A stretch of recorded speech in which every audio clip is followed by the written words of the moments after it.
Welcome to part third of this particular video series on corporate governance, business ethics and business corporate governance. In the earlier two parts, we have seen what business ethics is, what corporate governance is, and what are the various problems if a company is not following corporate governance norms of the particular state. So these are very difficult times for any business, and the chances that the CEO of the company, the chances that the board of directors of a company get involved in a particular crime, involved in a corruption case, involved in a money laundering case is very high. And the regulators of the particular state, the regulators of the country, the law of the particular country cannot afford these frauds, these corruption cases, these money laundering cases and scams to keep on happening, because a lot is at stake. Therefore, corporate governance becomes very, very important. Now, what are the various key concepts that are there in a corporate governance thing? The first thing first is that through corporate governance, the board of directors has to ensure that the company is following the best practices in the industry. Not just the best practices in the industry, it can borrow the best practices from the other industries also, but it has to ensure that it is following the best of all these practices. The next one is that it should ensure, the board of directors has to ensure, the company management has to ensure that it is adhering to all the laws which the state has made about its normal functioning, be it related to the consumers, be it related to the employees, be it related to the suppliers, be it related to the other operations of the particular company. The corporate governance should also ensure that the ethical standards of the society, what the society expects as ethical, must be followed inside of a company. That is also a part of corporate governance. Corporate governance should also ensure that profits, whatever is being generated, is fairly distributed as dividends to the shareholders and to employees, to the customers in the form of discounts if possible, and there is no such unfair distribution of profits that is happening. The corporate governance should also ensure that the business is socially responsible, that it is not involved in anything which is against the society, it is not causing harm to the society in general and to the environment in a sustainable way. It should ensure that the environment is also not getting affected through all its business operations. Now, bad corporate governance can cast a doubt on companies' reliability. If you are involved in a particular fraud, if the corporate governance was not good, if the governance of your particular company is not good, your image as a company, your reliability, your integrity, your transparency can get affected, and because of this your financial health can get affected. A company's financial health can get affected. It can be thrown out of business if it is not following proper governance, corporate governance rules. Now, if you look at the spectrum of corporate governance, basically corporate governance is the middle of the road kind of a solution. Now, there are some ethics which the company, which the society expects from the company. If there is a particular company, there is something which the society expects, and that is ethical. And not every time it is possible for the company to follow all those ethical norms of the particular society, because the company has been formed for profit motive. It can at best, the company can at best follow some of the ethical standards. While on the right hand side, if you look at it, there are some laws which the company has to mandatorily follow. There are no ifs and buts. If it is found that the company is not following the laws, it can get penalized. So corporate governance in essence is basically somewhere lying in between ethics and law. It is something which the company chooses to do, which is a combination of being ethical in nature and following most of the laws which are there in the particular state or country. So that is the spectrum of corporate governance. Now, why corporate governance becomes very, very important is that it is the key to economic and social transformation in today's date. It is not just about the profit, it is also about society's transformation. These companies are no longer sheer economic entities. They are the engines of economic and social transformation. If a company grows bigger in nature, if a company becomes big, it can affect all its employees, it can affect its customers, it will affect its entire society. Because of one particular company's growth or a combination of companies' growth, the economy of the particular country can change. The social milieu of the particular company can change.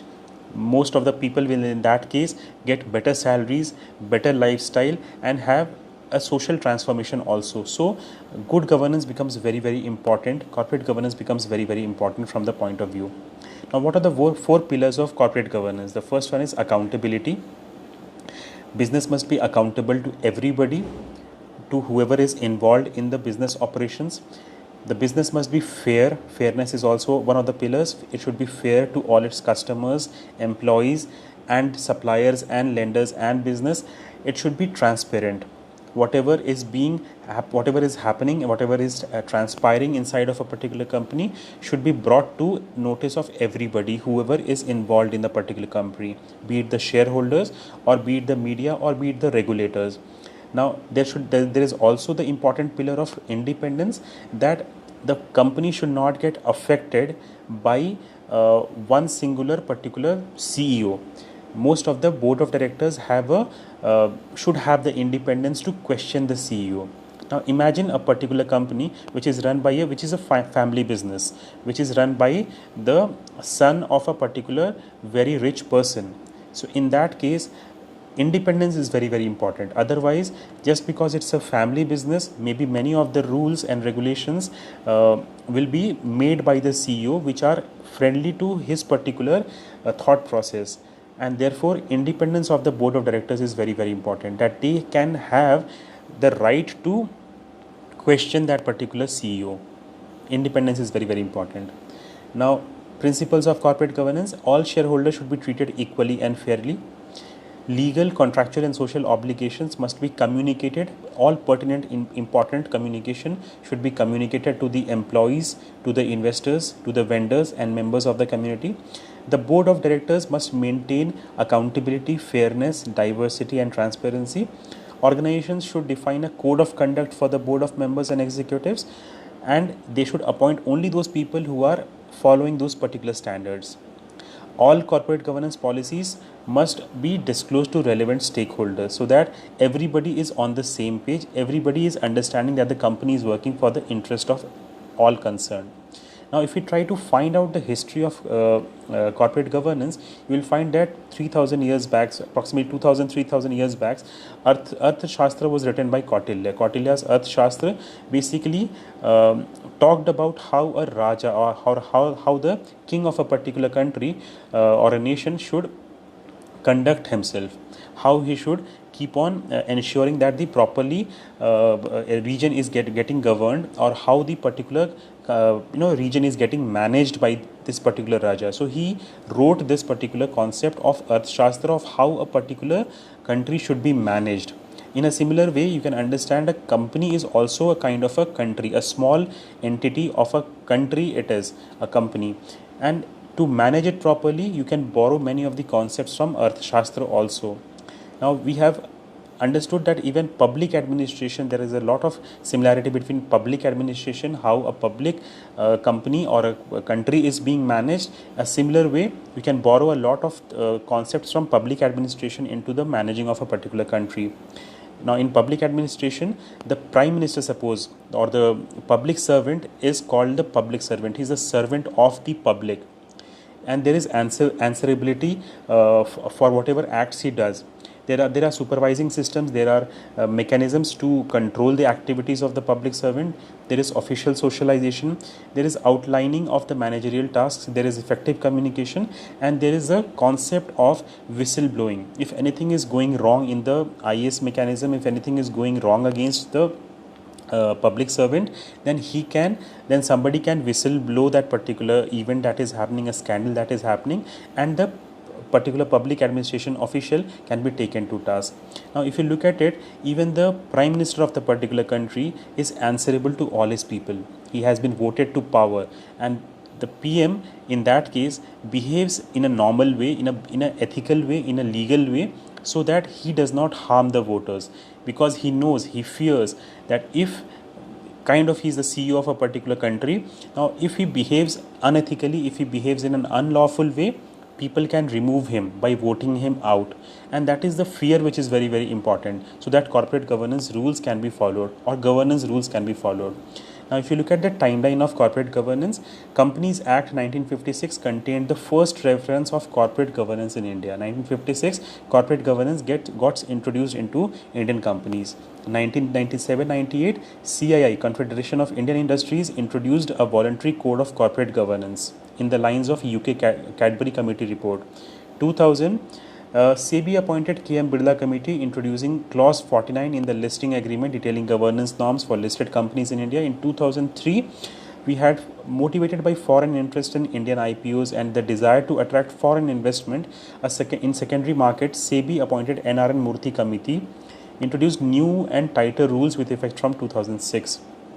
And from 2013, Companies Act 2013 introduces mandatory concepts of board independence, which we have talked about independence as one of the pillars of corporate governance, so that they can question the CEO of the company.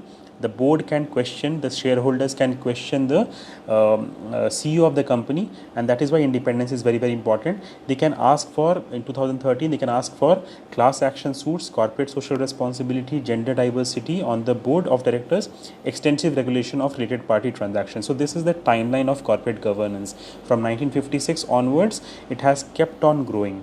Now, why corporate governance is important specifically with respect to India? There was a McKinsey study that was done, and it was found out that investors like to invest their money in well-managed companies 80% of the times. Given a choice, they will invest in a company which is well governed, which has corporate governance rules and regulations 80% of the times. And the investors can pay up to a premium of 27% if the company is well managed. If the company has rules and regulations that is being followed, the company is ethical in nature and is following all the laws that it is supposed to follow. And the best part is that India in today's date is requiring, or maybe before Corona, it was the hotbed for foreign direct investment. A lot of foreign companies, multinational corporations were investing inside of India, and India is also looking to attract a lot of foreign investment. Now, if India on an overall wants to attract investment from foreign entities, it has to ensure that corporate governance norms, whatever they are being implemented to the core. Now, in a globalized world, you have to understand that if a country does not have a reputation for strong corporate governance, capital will flow elsewhere. If India does not follow corporate governance rules, money will flow to China. If China does not follow those rules, it will flow to some other country. If investors are not confident with the level of disclosure, capital will flow elsewhere. If a country opts for tax accounting and reporting standards, capital will flow elsewhere. So it has to ensure, in a globalized world, it becomes even more important for companies, because now we are operating on a global level. Now we have to understand that most of the rules and regulations have to be common for companies across. Otherwise, foreign money will not come in, and foreign money is very, very important sometimes for a developing country like India. Now, what can be the various disadvantages? If there are disadvantages, corporate governance will require some increased costs on the part of the management. It will require some extra monitoring, some extra bodies will have to be, committees will have to be formed, some auditors will have to be, external auditors have to come, independent external auditors have to come who can verify the books of the account and things like that, and many other statements. Now, it will suit bigger companies. Big problem with corporate governance, it will suit bigger companies because they are stable companies. They can afford a budget for all these activities.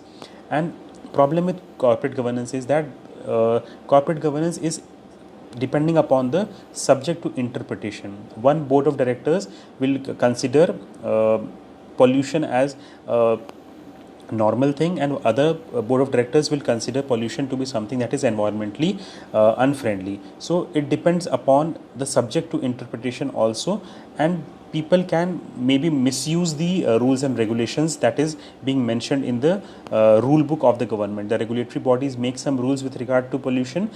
The board of directors can work around those rules and try to get its work done, which is also not right. But in the end, what we can conclude about board of directors, about corporate governance, about the way the companies are being managed is that a global market force will sort out those companies that do not have sound corporate governance. This is a quotation by Mervyn King. He basically says that the global market overall will sort out those companies and will force those companies out of business who do not follow sound corporate governance rules.